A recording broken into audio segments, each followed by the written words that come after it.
Hey everyone, we're here at St. Cecilia Studios about to record acoustic guitar for our upcoming album. I have Chase coming in to help me in a little bit, but we have an awesome set of gear, bunch of stuff. We're using Logic, and we're going to be recording in here. It's a bit dark in here, but you'll get the picture.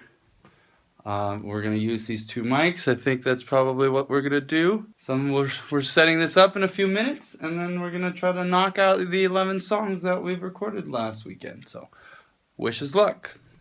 Alright, I didn't take any extra videos, but we took some pictures to demonstrate what we did. We used the vintage Neumann KMS 841 condenser microphone with the Mojave Audio tube condenser. I think it's the MA200.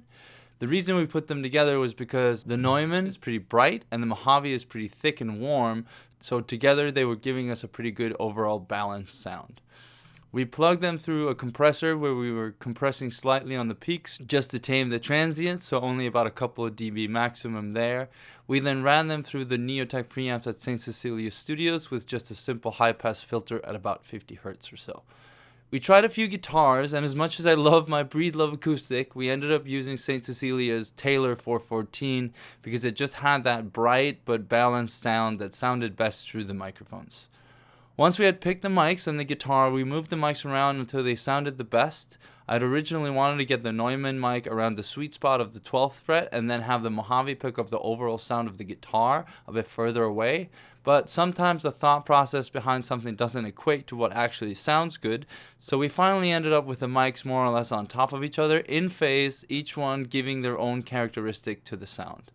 Then I played about 11 songs until my fingers hurt so much I couldn't play anymore, but luckily we managed to finish all the acoustic guitar tracking for the album.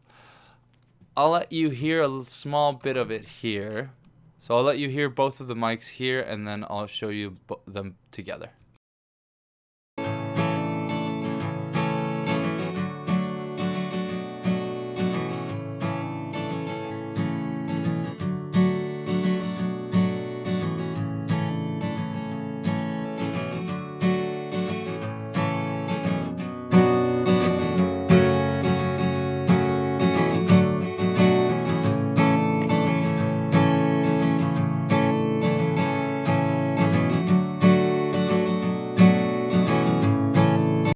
You can hear how the Neumann picks up the high end a bit more and the Mojave fills out the sound.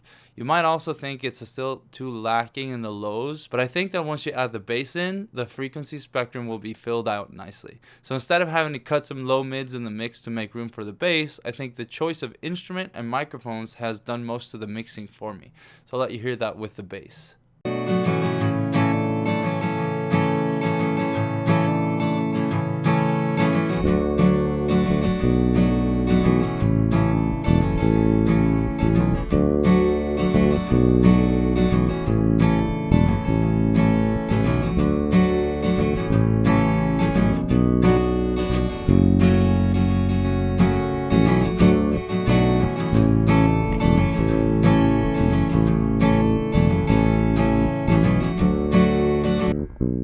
So that's the lesson this week. Number 1, make sure you get the right instrument that sounds best for the job. Number 2, pick the best microphone you have that you think will work. Obviously, if you only have one microphone, that's the best one for the job. You just need to move it around a little more to get the best sound out of your instrument. Which brings me to number 3. Take some time to move the microphones around to get the best mic placement. Alright, I'm Björkman from The Long Wait. I hope you like this week's studio episode. Subscribe to us on YouTube, support us on Patreon, send us a tip, or buy your supply through our Amazon link. Have a great weekend, and I hope anybody who's in around Tucson, I hope to see you guys in Sonoita tomorrow, where we play the Bad Decisions Festival. We play from 1 to 2 p.m. The festival starts at around noon, so come on and have fun.